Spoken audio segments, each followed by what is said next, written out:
I love the cut and paste. It's a whole new take on cut and paste, isn't it? Or is it a whole old take on cut and paste? Oh yeah, yeah.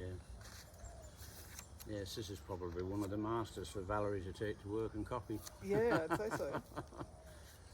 Complete with a wider margin Yep. at this side for folding and or staples. And we found It's amazing the things you learn by doing all Yeah. sorts of things, you know, Yeah. anything in your life if you want to. You can learn how to manage and cope with this, that or the other, and that's one of them. And who's this guy? Who's this guy here? This guy here, I wonder who that is. Recognise him? Me with me whiskers. I've been toying with the idea of letting the bloody things grow again. So shaving? Well, Be warmer in winter?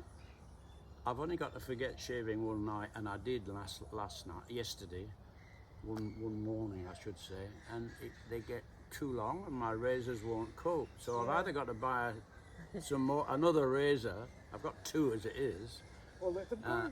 And I'll let it grow. And Going into winter. Toying with the idea of letting it grow. We'll take a snapshot and put that in. with Yeah. that video. I love the description of you in this. Jopi Bodegraven. Bodegraven rings a bell. Who's he? Don't remember the Jopi bit. Oh, Learning Exchange. Yes. Oh, years ago. God's truth. That takes me back. That was a local thing. It was produced in Glen Iris, if I remember right. You were still in Boronia because it says here you lived in And Boronia. it was all about doing courses and advertising courses and things like that. Courses at TAFE, courses at any society that was running courses, that sort of thing. That would have been the beginning of all this modern technology. It was all, it probably was, yeah, yeah. I didn't know it at the time, of course. You're probably a front runner in the whole database thing. What's that? By now, hundreds of Farms, maybe? farms, is it? No. I don't know. I couldn't read that word. I was hoping you'd be able to. By now, hundreds of something.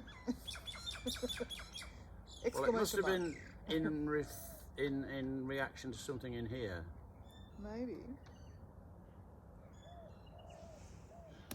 He has only a few inquiries in the past 5 months. He's been a resource person. I think I wrote this, but I've written it in the third person. Right. So I don't know what that word is. Hundreds of something. Hundreds of inquiries? Oh, maybe. Don't think so. Seems to be E.T. Yeah, I don't know. Something that will always remain a mystery if you can't read it because you're writing. And it looks like maybe down here, is it November something 4? November, it must be 84. Maybe 84. Were you still in Boronia in 84? Oh yeah. Yeah. Yeah, we were there till 87. Till 87, okay. And these I loved. I photocopied them off just to protect the originals because the originals they're really fragile. Right. But your newsletters, like this is the first newsletter you ever wrote, Yeah. and I photocopied the first 5 of them because I thought you might like to keep them. It's really quite interesting, some of the stuff in them. What was your drive back then? Your drive. What was your drive? General interest in, well, I was interested specifically in finding a community I could live on, and I'd picked up an interest in organic farming, and those two things went together as far as I was concerned. You couldn't have one without the other. As it And were. Valerie was just as passionate? Not as passionate, no, but she was quite happy with the ideas.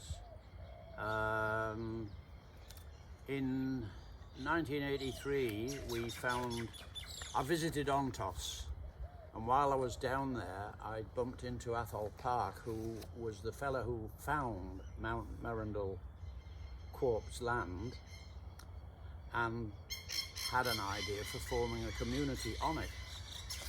And I got in touch with him, and I knew a little bit about the Co-op Society rules and regulations, because I'd already formed a couple of co-ops, one for different reasons, but one also was a community down in Colac. It failed, disappeared. We sold the land back to the guy who found it again. Yeah, right. But I suggested to him that we do it that way, and he went along with that. And in 1983, we actually formed Mount Marundell Cooperative. But it was 87 before I moved down to live there. Right. But I did, and we were there for 17 years. 13 years. 87 through to 2000.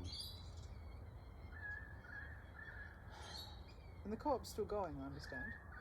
Well, as far as I know, yes. I've never had any contact from them since I left. Right. Other than perhaps bumping into people in the street here. Yeah. And I've never had any... I quit being a member. I sold my whole membership and the house I'd built to Pam. And she's sold it on to somebody else, and I don't know where it's at now. Might have been sold again, I don't know. Yeah. So when you had left and sold WWOOF to Gary, how many staff would have been back then? There was about 6 altogether, but they were all part-timers. Yep. Yeah. Now, there was one on each day of the week, as it were, and one that overlapped now and again, and I think you were there by then. But I think I I'm started not sure. just after you left, actually. Yeah, I think you might be right. Yeah. Because I think you finished up in 2000? Well, see, I left when WWOOF was still in the caravan up in... not the caravan. Well, it was office. really. Yeah, the portable office. The caravan at the back of our place in Marundell. Yeah. I think it was 2000 when you retired. It was, yeah. Yeah, and I started...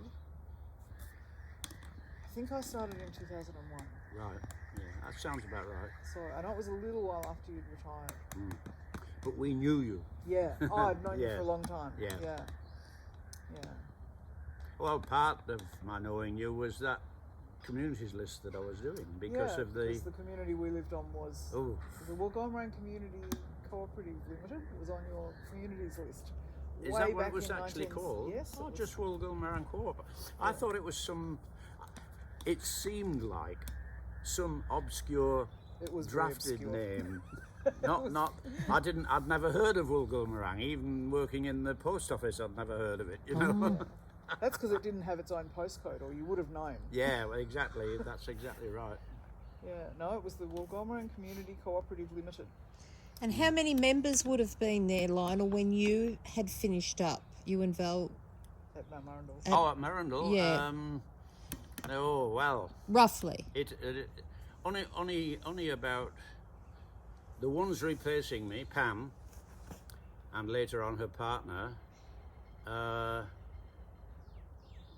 Beth. Only about 4, I think. Yep. It was only ever designed to have about 6 or 8. It wasn't intended to be a big community, not something like, well, Sunrise even, or Ontos. Not that Ontos was ever really a community anyway. But what about members as in hosts and woofers? How many do you think there might have been at that time? Oh, sorry. That's okay. Oh, golly. I can't remember for sure, but I'd stab at about 300. Yep. Hosts? Mm. Yeah, okay. I would have thought there'd be more. I think when I started in 2001, there were about 1,300. Was there? Yeah. Oh, well then, there must have been more. So there must have been more. Yeah. I think you might have been up around 800 or 900 probably by the time you retired. Funny that 800 was the figure that came into my head first, No, but I it's thought, no, probably that's